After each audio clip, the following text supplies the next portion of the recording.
Olá, bem-vindos à Hora da Verdade, o programa de entrevistas da Renascença e do Público. Hoje o nosso convidado é o Ministro de Estado e dos Negócios Estrangeiros, Augusto Santos Silva. Vamos começar por esta confirmação do apoio do Conselho de Segurança à reeleição de António Guterres. O que é que isto significa para Portugal e para o mundo? Significa, em primeiro lugar, que a candidatura apresentada pelo governo português foi endossada pelo Conselho de Segurança, que recomenda à Assembleia Geral a escolha de António Guterres para um segundo mandato. Para o país como um todo, julgo que é um motivo de grande orgulho. É, sem dúvida, o português que chegou mais longe em matéria de altos cargos internacionais e é muito importante que o reconhecimento do trabalho que fez durante o primeiro mandato mereça esta recomendação unânime do Conselho de Segurança para um segundo mandato. E prevê um mandato mais difícil? Eu creio que o primeiro mandato de São as António Guterres circunstâncias se fez já em circunstâncias muito difíceis. Ele teve que advogar e promover o multilateralismo no momento em que o multilateralismo estava a ser questionado diretamente, quer pela administração Trump nos Estados Unidos, quer por tensões geopolíticas muito sérias entre grandes potências mundiais.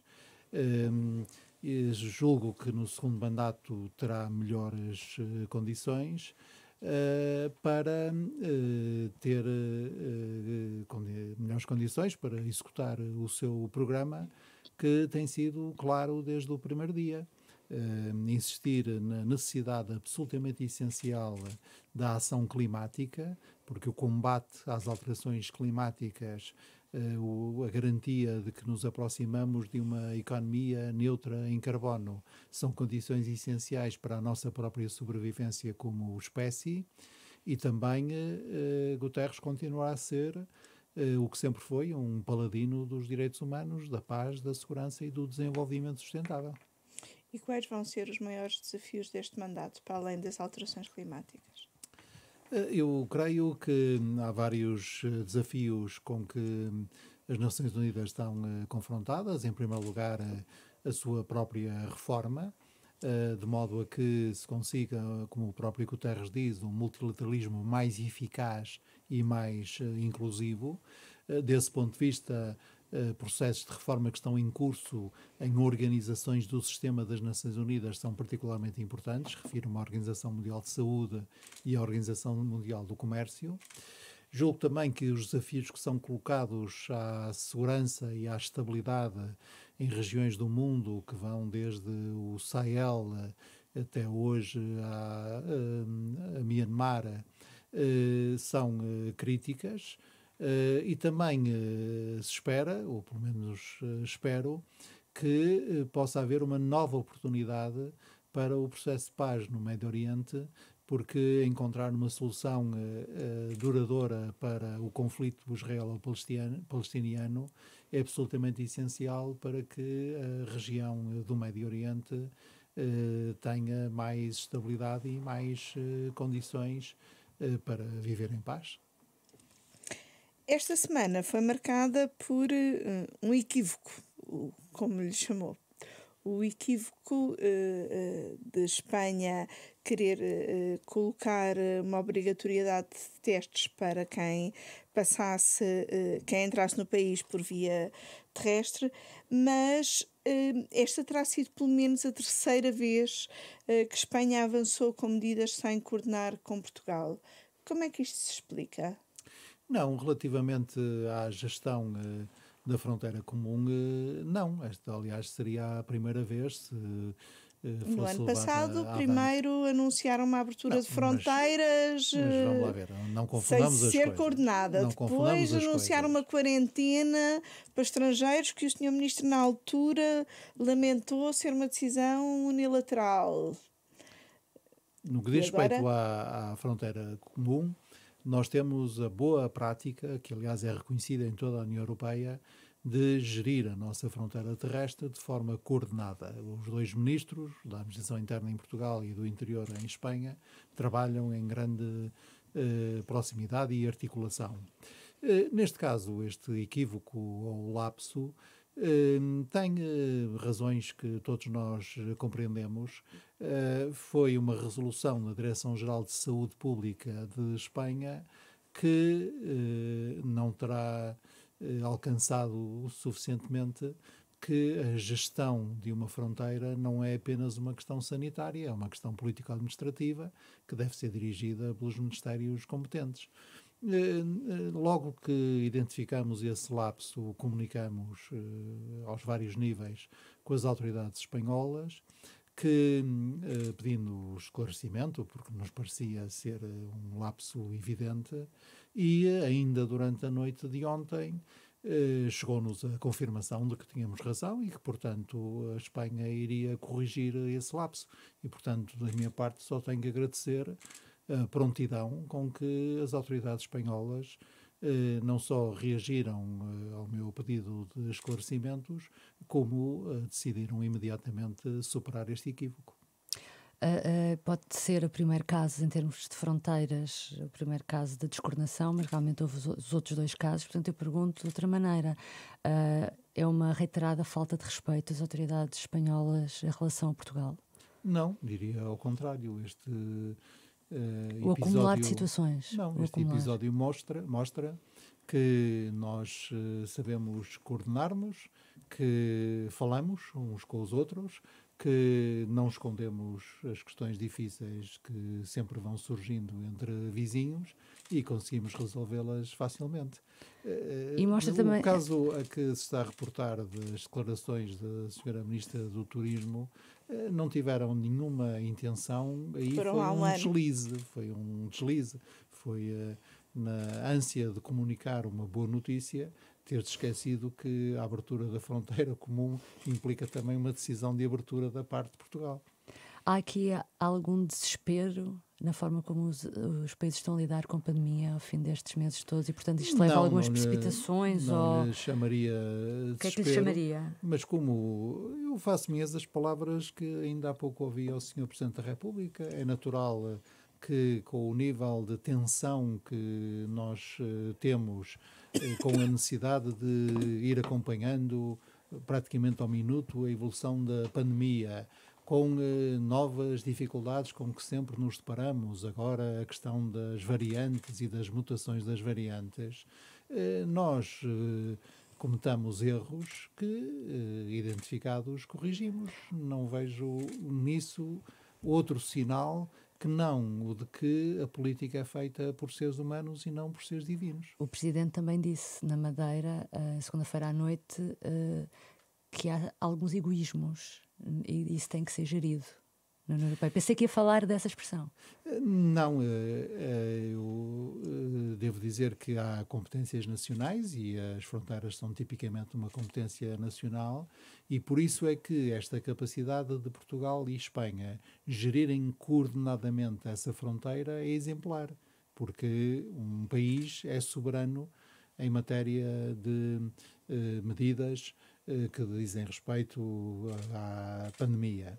Estamos nós todos no âmbito do espaço Schengen e, portanto, também temos a obrigação de garantir as condições de livre circulação das pessoas. Isso implica um trabalho muito próximo que Espanha e Portugal têm realizado muitíssimo bem.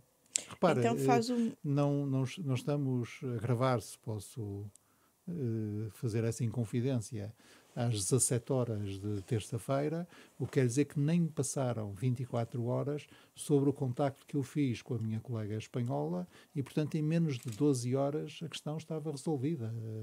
Eu ontem à noite já tinha a informação de que tudo ia ser resolvido e, de facto, o lapso para que tinha chamado a atenção era reconhecido por Espanha. Isto é absolutamente exemplar. Os lapsos ou os problemas têm sido, sobretudo, com os nossos vizinhos espanhóis e com os nossos aliados britânicos. São só erros, são zangas de amigos ou são necessidade de procurarmos melhores aliados? Não, começando pelo fim, a Espanha e Portugal são vizinhos que, aliás, partilham uma história recente comum. Fizeram as transições democráticas ao mesmo tempo, acederam à União Europeia ao mesmo tempo e dentro da União Europeia temos um alinhamento que eu diria quase total em matéria das posições que tomamos e das atitudes que nos caracterizam. A relação bilateral é também muito boa, desde que há mais de 40 anos Mário Soares e Adolfo Soares assinaram o Tratado de Amizade Luso-Espanhol.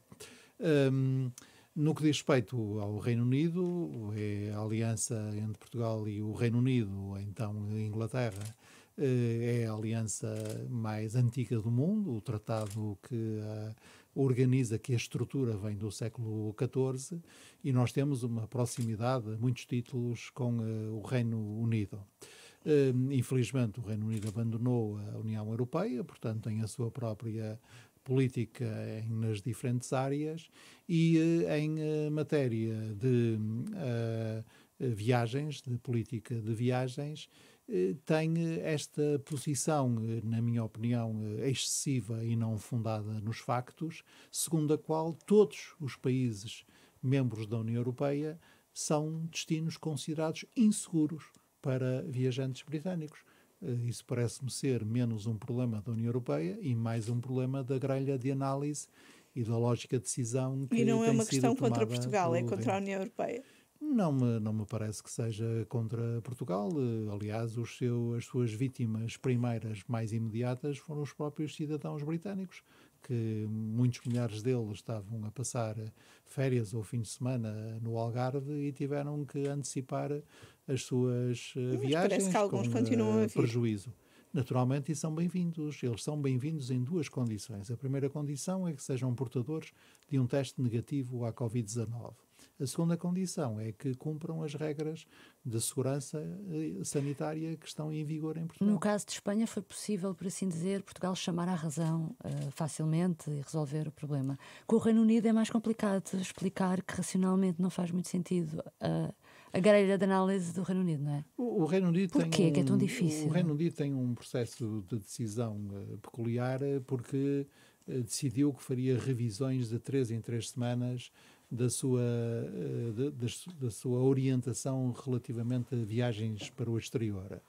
O Reino Unido decidiu por si que no dia 17 de maio eram admitidas viagens não essenciais para fora do Reino Unido e decidiu por si que o único país da União Europeia em que essa permissão tinha aplicação era Portugal. Obrigando, aliás, Portugal, de modo a evitar qualquer espécie de perturbação, levando Portugal a antecipar a sua própria decisão e, portanto, nós consideramos que a partir de 17 de maio também os cidadãos britânicos podiam realizar viagens não essenciais para Portugal, desde que estando negativo à Covid. Depois, 3 semanas depois, decidiram terminar com essa exceção e considerar Portugal, como todos os restantes 26 Estados-membros da União Europeia, portanto, como destinos não seguros, com a consequência de pessoas provenientes desses destinos serem obrigadas a uma quarentena ou auto-isolamento no Reino Unido no regresso. E têm uma próxima revisão marcada e pelo meio inventaram uma variante, que é a variante nepalesa. Não acho que a palavra, o verbo inventar seja adequado. Qual é que é? Nós próprios temos o registro de 12 mutações da variante É só porque a OMS vai dizer Delta, que não reconhecia ainda essa como que variante. acompanhamos com a atenção que merece. O que eu digo é que esse facto não tem relevância analítica que justifique a alteração da posição britânica. Nem o outro facto, esse com aspas, invocado por um membro do governo britânico, segundo a qual a nossa Duplicou. taxa de positividade duplicou. Como 1,2 não é o dobro de 1, esse facto, entre aspas, não existe. Portanto, Nós temos sempre E o Reino Unido mantido um canal... não voltou a dar outra explicação a Portugal? Corrigindo essa explicação, não houve nenhuma evolução da posição do Reino Unido nas explicações dadas ao governo português? As explicações são dadas e são dadas com a cortesia diplomática que nos caracteriza. Portanto, eu sou informado previamente, sou informado também do ponto de vista técnico, portanto, nenhuma questão com essas regras de relacionamento diplomático. Agora temos uma divergência de fundo, temos uma divergência sobre o fundo da questão, que aliás é clara. Todos nós na União Europeia estamos a trabalhar nestes pressupostos. O primeiro pressuposto é que a vacinação produz efeitos. A vacinação quebra a ligação entre haver novas infecções e haver novas hospitalizações, internamentos em cuidados intensivos ou mortes. É hoje claro que a vacinação provoca, quebra essa ligação.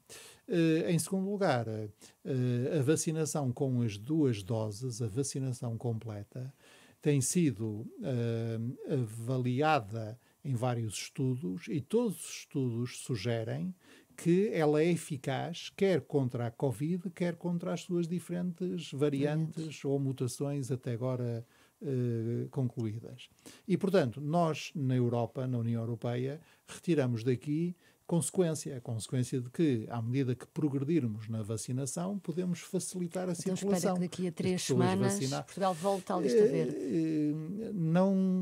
Não posso dar nenhuma espécie de garantia, porque ainda ontem, em relação portanto, ainda na passada segunda-feira, ouvi com estes meus ouvidos e vi com estes meus olhos o Ministro da Saúde britânico dizer exatamente as mesmas 2 coisas que eu acabei de dizer e, contudo, a conclusão do ponto de vista de decisão política que retiram é bastante diferente. Portanto, vamos ver.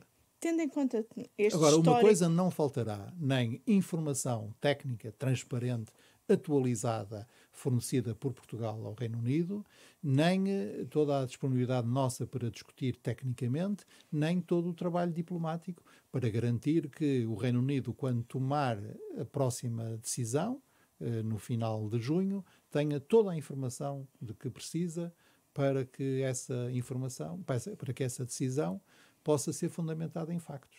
Tendo em conta todo este histórico do Reino Unido, acha que é possível o Reino Unido ter vontade de aderir ao Certificado Verde Europeu? Ou seja, há avanços nesse sentido? Já disse que gostaria que o Reino Unido aderisse. O Primeiro-Ministro, no fim de semana, também disse que gostaria que o Reino Unido aderisse. Acha que o Reino Unido vai aderir? Portanto, nós entendemos que o Certificado Verde Digital é o melhor instrumento que temos na União Europeia para repor gradualmente Schengen e, portanto, a liberdade de circulação, que nunca nos esqueçamos, é uma das liberdades fundamentais na União Europeia, e também para ir repondo gradualmente, com todo o cuidado, mas ir repondo o funcionamento de atividades económicas que são muito importantes na Europa como no mundo. Desde logo o turismo.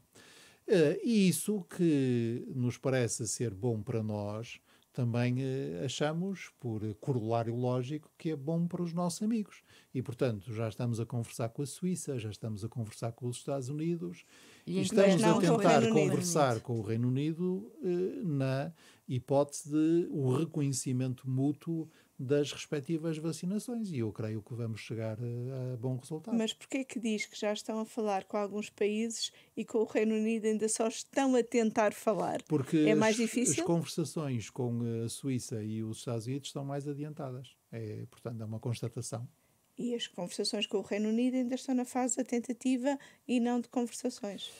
Como sabe, e não podemos ignorar nunca o contexto, como sabe, a relação entre a União Europeia e o Reino Unido nestes primeiros meses pós-Brexit não tem sido fácil.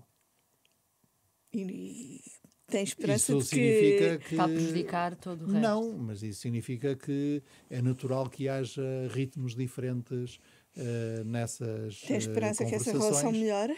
Sim, e tenho uma esperança fundada neste pressuposto, que para mim é simples, é que O Reino Unido saiu da União Europeia, mas continua na Europa e continuará enquanto a geografia for esta. Somos aliados essenciais, não só na NATO, como nas Nações Unidas e em muitos outros fóruns multilaterais, e a presidência portuguesa orgulha-se sempre muito, para mim tem um especial sabor, que tenha sido durante a presidência nossa que foi aprovado o acordo de cooperação e comércio entre o Reino Unido e a União Europeia, e por alguma razão não se chama apenas acordo de comércio, mas sim acordo de cooperação e comércio. Como já expliquei várias vezes, embora não seja um especialista nesses assuntos, este foi um divórcio muito peculiar, porque nós divorciámos para iniciar imediatamente uma nova relação.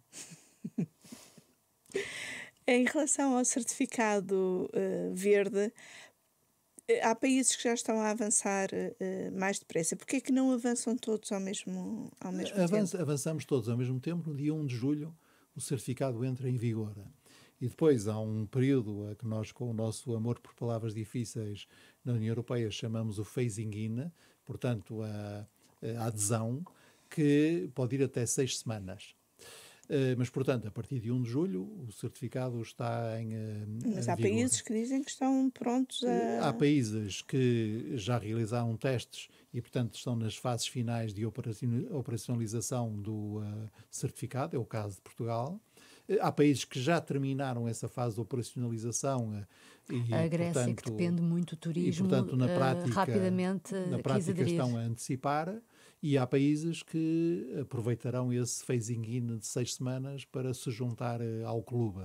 O ponto é, do ponto de vista europeu... Mas como é que isso se explica? Não seria do interesse de todos ser o mais rápido possível? Não, porque... Ou mais uma vez estamos aqui a lidar com egoísmos e proteccionismos. Do ponto de vista jurídico-legal,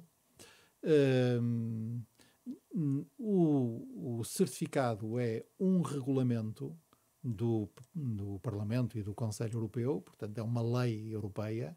Regulamento, ao contrário de diretiva, quer dizer uma lei que se aplica imediatamente, não precisa de transposição para a ordem jurídica nacional, e essa lei, que ainda não foi aprovada em votação final no Parlamento Europeu, será nos próximos dias e no Conselho, entra em vigor a partir de 1 de julho.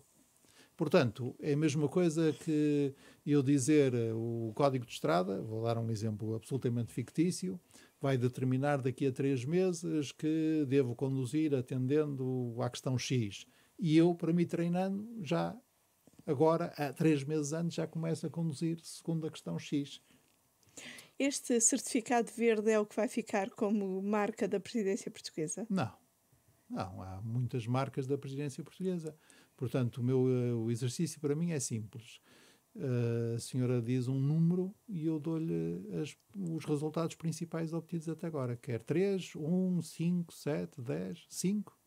5. Considerando o sítio em que estamos, 7 talvez seja um número mágico. 5? Muito bem. Primeiro, a organização da Cimeira Social no Porto e, sobretudo, a aprovação do Compromisso Social do Porto. Foi a primeira vez que o Parlamento Europeu, a Comissão Europeia e todos os parceiros sociais europeus, representando empregadores, sindicatos e organizações não governamentais, assinaram um acordo social geral, implicando temas de emprego, temas de formação e temas de proteção social. Primeiro resultado, para mim, se tivesse que escolher um, era este.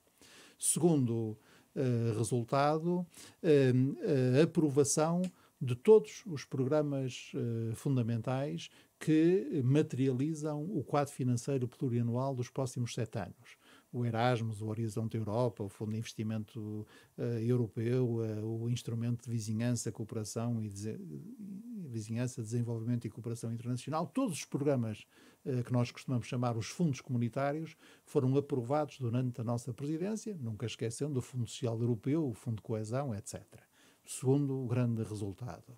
Terceiro grande resultado, nós cumprimos não só a nossa obrigação, mas o nosso objetivo em relação à recuperação. Foi durante a nossa presidência que foi ratificada a decisão sobre recursos próprios da União Europeia por todos os Estados-membros, permitindo à Comissão Europeia ir fazer um empréstimo de 750 mil milhões de euros nos mercados e, portanto, criando condições para que os planos nacionais de recuperação e resiliência fossem aprovados. E alguns serão aprovados para a semana e para a outra semana, durante a presidência portuguesa, pela Comissão Europeia. E esse parece-me ser um terceiro resultado muito importante. Quarto resultado, de que gosto pessoalmente de forma especial, é a aprovação da primeira Lei Europeia do Clima. Foi na nossa presidência que nós conseguimos o acordo entre o Conselho e o Parlamento Europeu. Será durante a nossa presidência que a Lei Europeia do Clima será aprovada e entrará em vigor. E, para dar um resultado do ponto de vista da política externa, é também durante a presidência portuguesa que se realiza pela primeira vez uma reunião de líderes entre a União Europeia e a Índia, com a participação de todos os 27 Estados-membros da União Europeia. Já tinha havido cimeras anteriores, a primeira, aliás, foi na presidência portuguesa de 2000, mas nunca tinha havido uma neste formato, como é que eu ia dizer? Neste formato alargado.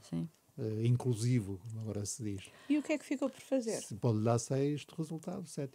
O que é que ficou por fazer? Há muita coisa que fica por fazer.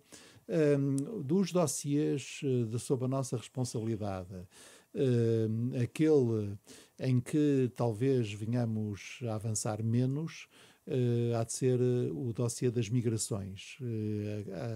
A Comissão Europeia propôs no outono passado um novo pacto europeu para as migrações e o asilo. A presidência alemã não avançou praticamente nada na discussão desse pacto, nós avançamos. Foi na presidência portuguesa que o primeiro ato legislativo sobre migração legal aprovado pela União Europeia nos últimos 5 anos foi concluído, mas nós não vamos chegar tão longe, não tão longe quanto quereríamos, mas não tão longe como a Europa precisava. Estou a dizer isto de forma um pouco atrevida, porque hoje mesmo os ministros da Administração Interna estiveram reunidos no Luxemburgo para fazer este balanço e eu estou a falar sem ainda conhecer os resultados dessa reunião.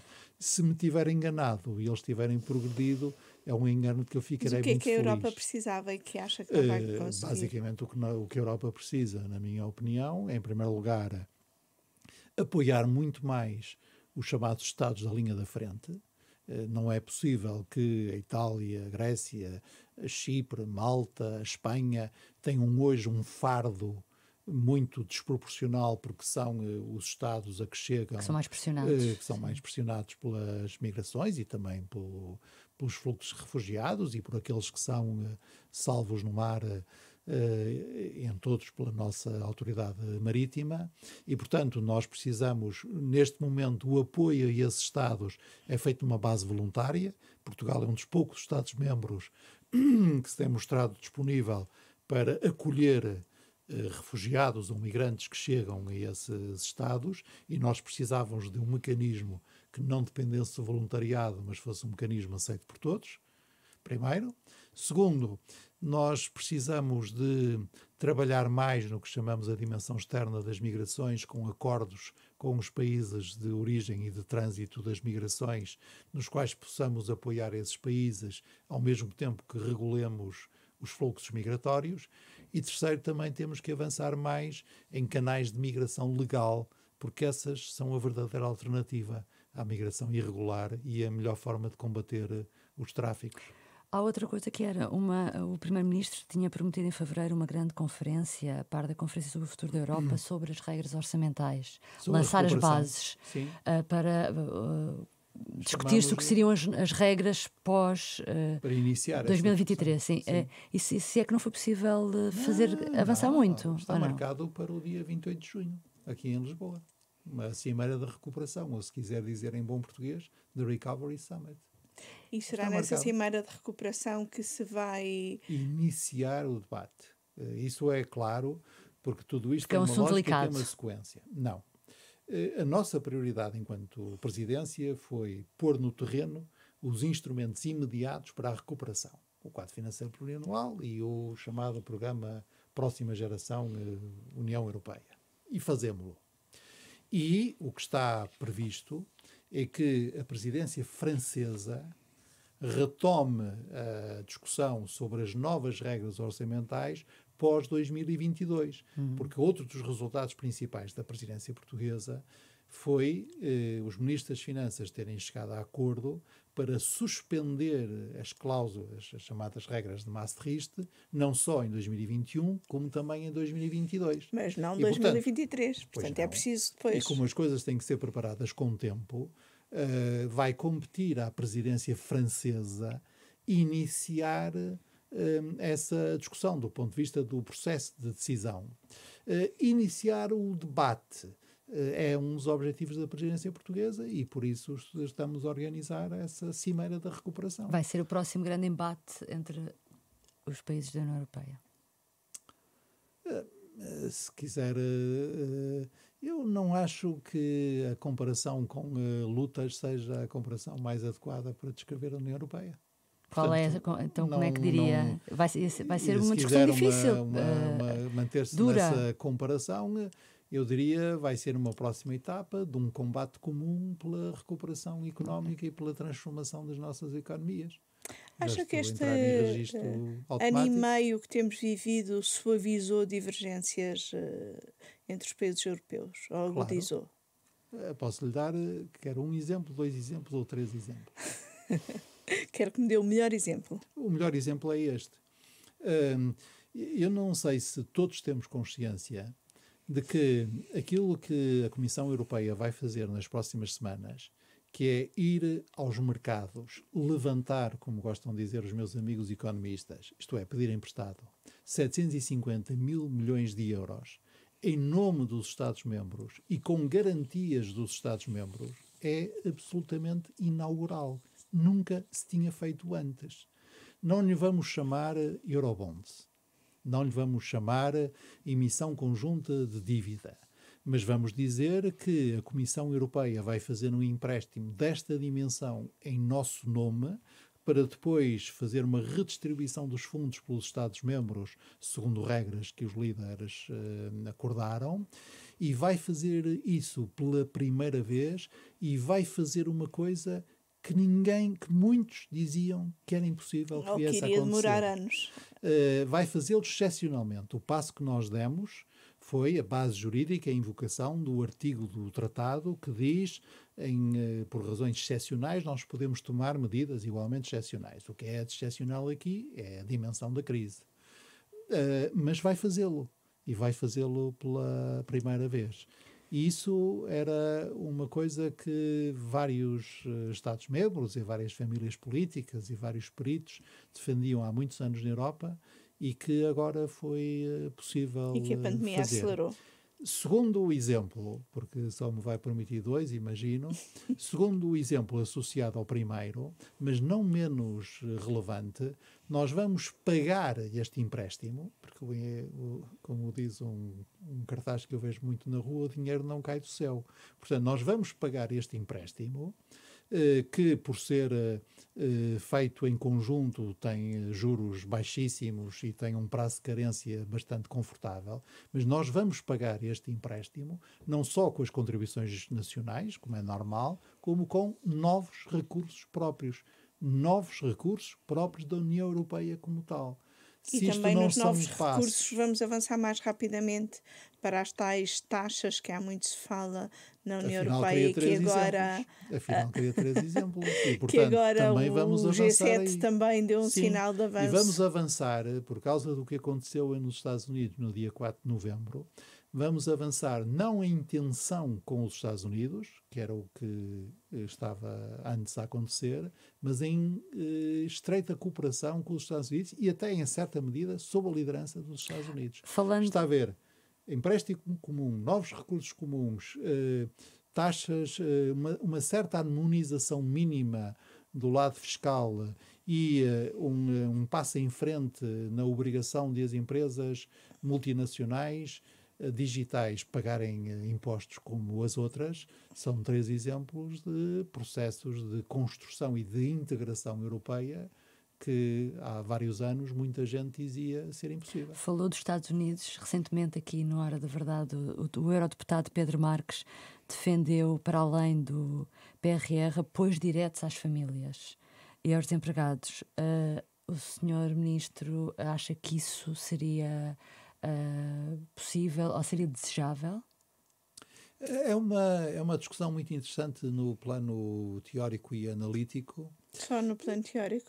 Não, Acha que a necessidade não se vai como colocar? Eu sou um professor de uma faculdade de Economia que está em Pousio, adoro estas oportunidades para regressar a discussões que faziam o cotidiano da minha atividade académica.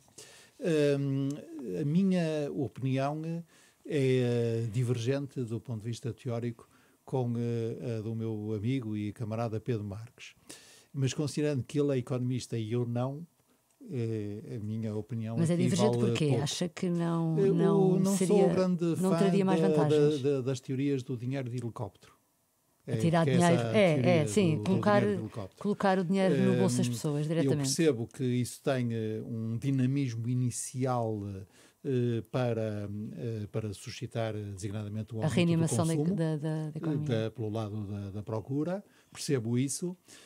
Percebo que países com situações orçamentais folgadas possam usar esse recurso.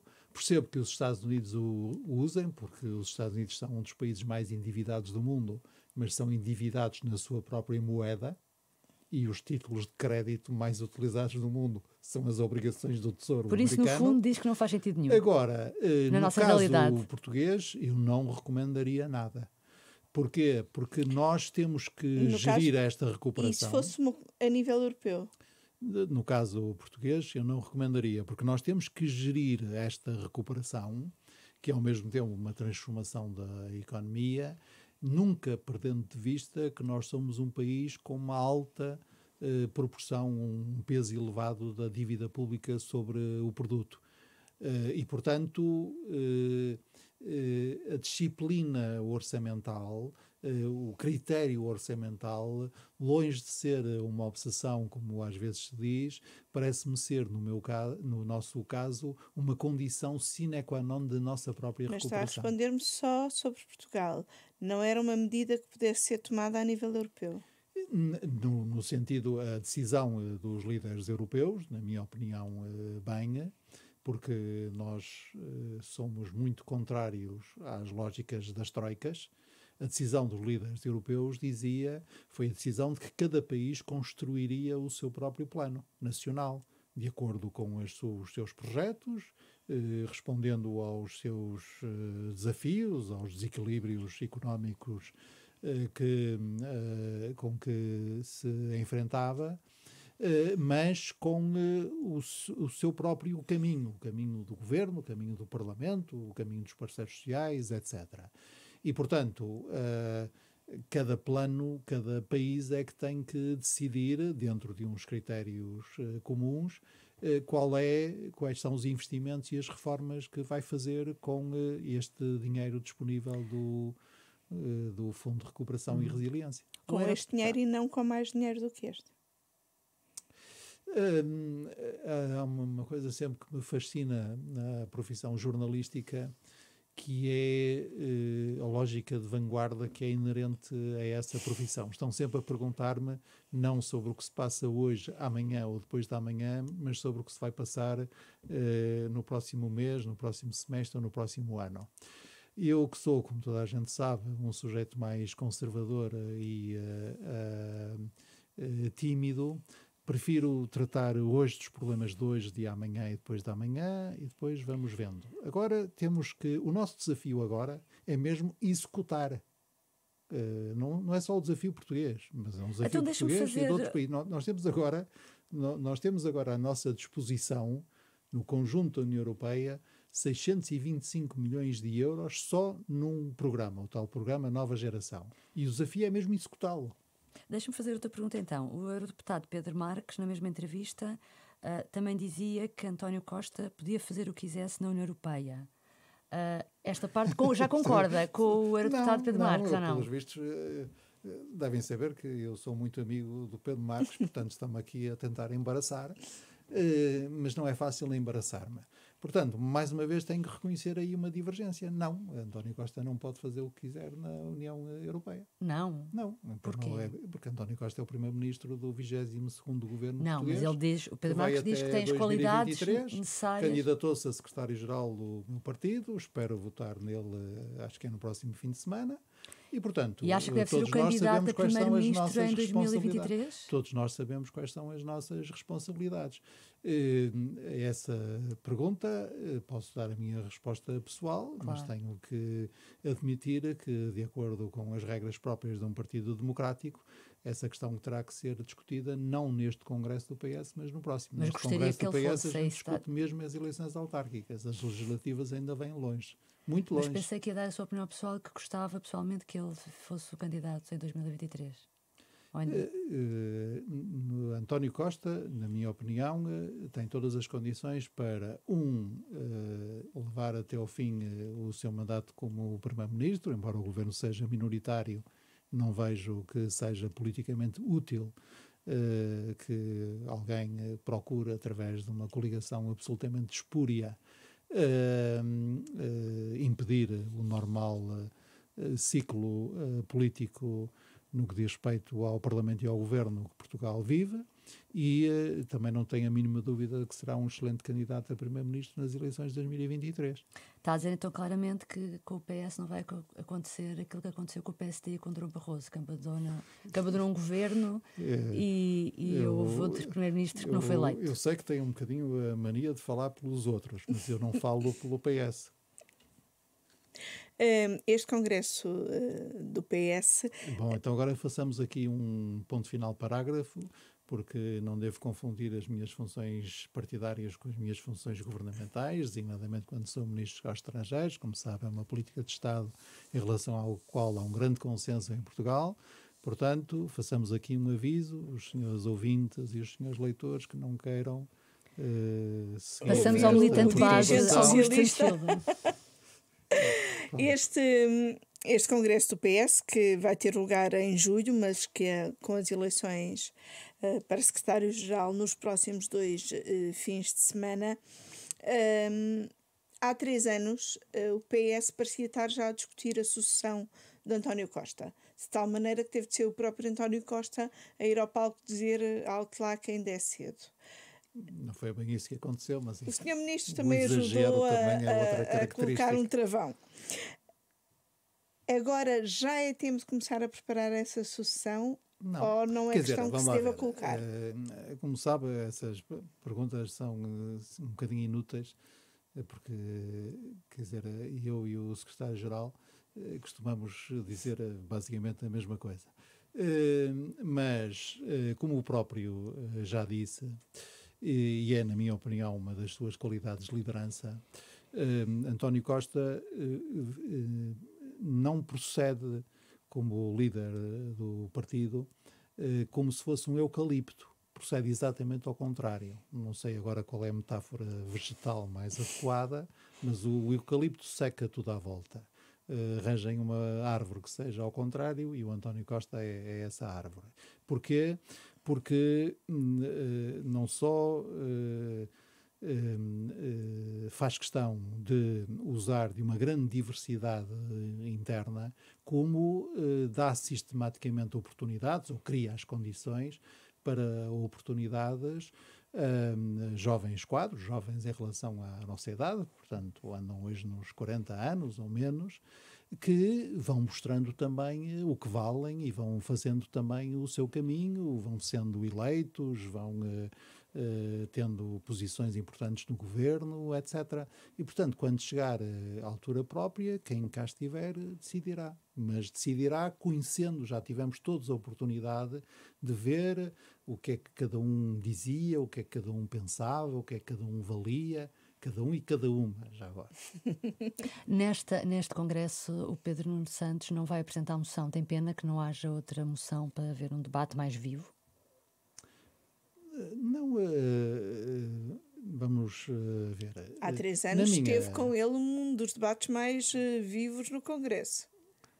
Sim, e na preparação do Congresso, coisa, aliás, que só cimentou o respeito mútuo e a amizade pessoal que nos liga. Como sabem, eu considero o Pedro Nuno Santos um dos grandes quadros que o Partido Socialista tem, mas nós não podemos estar sempre a repetir os mesmos debates. Há 3 anos, na minha opinião, era necessária, era importante também uma certa clarificação ideológica. Isto é, do meu ponto de vista, naturalmente, mostrar que a fórmula política liderada pelo PS não significava que o PS estivesse a mover da posição doutrinária que é sua.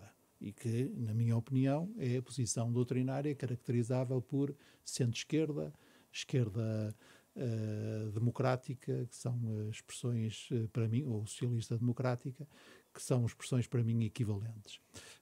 Este Congresso é um Congresso bastante diferente, porque este Congresso, ao contrário do anterior, lida com uma batalha política imediata, que são as eleições autárquicas, e por isso, na minha opinião, fez bem o candidato António Costa quando apresenta uma moção que tipicamente declina políticas públicas ao nível local, procura responder à pergunta como é que os municípios, as regiões, podem avançar na transição climática, podem avançar na sustentabilidade, podem avançar na recuperação demográfica e por aí adiante, e os objetivos políticos que serão consagrados pelo Congresso e a moção for aprovada é muito simples. São muito simples. Nós queremos em setembro ou outubro, nas eleições autárquicas, ser o partido com mais câmaras municipais, com mais juntas de freguesia, com mais mandatos e com mais votos. E essa clarificação ideológica feita há 3 anos está feita? Não, no sentido porque a política é um constante dinamismo. Mas não se coloca agora de forma premente ao PS? Não sei. E eu, pessoalmente, não sinto necessidade. E tenho verificado, porque eu sou profissionalmente treinado para a observação, cuidadosa e atenta, e também um pouco distanciada. Tudo isso são atributos profissionais. Tenho observado que muitos outros no Partido Socialista não sentem como eu essa necessidade de um debate mais doutrinário. Mas o ministro Pedro Nuno Santos... Como sabem, eu adoro. O ministro Pedro Nuno Santos, nas últimas semanas, teve algumas intervenções que causaram mal-estar no PS. Assim não. Não achou que iam contra um bocadinho esse posicionamento ideológico que ficou definido? Vamos lá ver. Em primeiro lugar, não entendam isto como um remoque, mas nós começamos com a recondução do secretário-geral das Nações Unidas e estamos a perder agora um bocadinho a noção de escala. O Congresso do PS é também um evento importante. Com todo o respeito que tenho por essa nova geração do PS, permitam-me reservar para mim a posição de alguém que não tem que comentar os comportamentos ou as declarações de outros, nem que seja por uma espécie de privilégio de veterania. Deixe-me então continuar numa diminuição de escala, se lhe quiser chamar. Se quiserem fazer a analogia, a comparação entre um congresso do Partido Socialista e uma festa familiar, eu já não estou na fase de ser um dos noivos, estou na fase de ser aqueles avós que participam. Então deixa-me só perguntar, então quer dizer que podemos riscá-lo assim da lista de possíveis sucessores de António Costa como secretário-geral do PS? Podemos riscá-lo? Está fora de qualquer eventual corrida no futuro? Vamos lá ver. Para riscar uma coisa de uma lista é preciso que essa coisa tenha estado na lista. Portanto, não façamos aquelas ainda pode vir a coisas que estar. são um pouco estranhas, que é o que o Dom Quixote fazia, imaginando que as velas de moinhos fossem cavaleiros inimigos. Mas ainda pode vir a estar, é isso? Não, o que eu estou a dizer é que não deve fulanizar tanto isto, porque a vida política é feita, precisa mais do pronome pessoal na primeira pessoa do plural e muito menos do pronome pessoal na primeira pessoa do singular, precisa mais de nós e menos de eus. Há eus que cheguem e eu estou muito bem no nós. Voltando às questões de escala e agora... E qualquer dia é de passar por eles. E agora indo para uma escala local, não gostava de ver o PS com uma candidatura mais forte ao seu Porto? Porquê é que o PS parece desistir do Porto? O Partido Socialista desistir do Porto? Nunca. Não, isso é uma impossibilidade lógica. Mas o candidato que apresenta as autárquicas no Porto não é uma candidatura tendo em vista uma vitória eleitoral. Um candidato com um perfil autárquico, com uma experiência autárquica, incluindo na presidência de uma importante Câmara Municipal, um jovem quadro do Partido Socialista, com experiência governativa e de gestão, projetando, portanto, mais uma vez, para um palco em que pode mostrar as suas capacidades, rejuvenescendo É uma a aposta de futuro, candidatura, é isso que me etc. está a dizer? Parece-me que tudo isso são razões que militam em favor da escolha feita. Deixe-me ainda voltar aqui ao Congresso do PS. O deputado e dirigente Pedro Delgado Alves defendeu que o PS devia aproveitar o Congresso para ainda debater o caso de Sócrates e fazer como que um ato de contrição. Acha que o Congresso deve servir para isso? Eu dar-me-ia mal numa organização política que se regulasse por rituais ou preceitos de natureza religiosa. As organizações políticas conheço assim, que são as teocracias, costumam ser muito bárbaras uma catarse, para com então. as pessoas. Na catarse, como lhe queira chamar. À opinião felizmente este é um país livre e o Partido Socialista também. E não partilha dessa posição, então? De catarses? Não recomendo nada que se traga não, para que se discuta os partidos caso. políticos democráticos, nem as lógicas de revanchismo, nem as lógicas de catarse, nem as lógicas de penitência, nem as lógicas de atos de contrição, nem lógicas semelhantes. Nem, muito menos, a tentativa de imposição, o que seria uma leitura única ou oficial da história, ou da história recente ou do passado. Isso são práticas stalinistas que não são próprias do PS e, por favor, não me ponham a dizer que acabei de chamar stalinista ao Pedro Delgado Alves, porque não foi isso que eu fiz.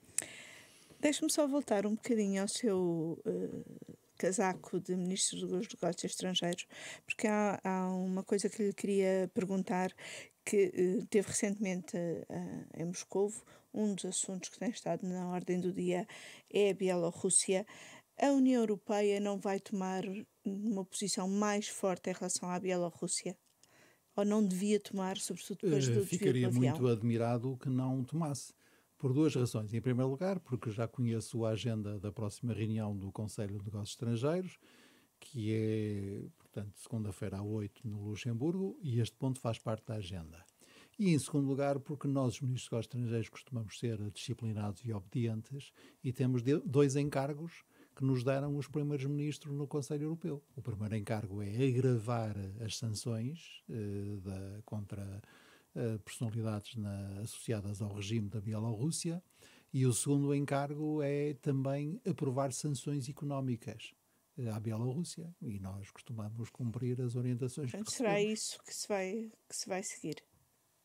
É isso que está previsto, é essa a orientação do Conselho Europeu e é esse o trabalho que está em curso. Não é um processo um bocadinho demorado? Sabe que nós, quando sancionamos personalidades, sancionamos com uma base jurídica sólida. E isso implica trabalho de pesquisa, trabalho de fundamentação, etc.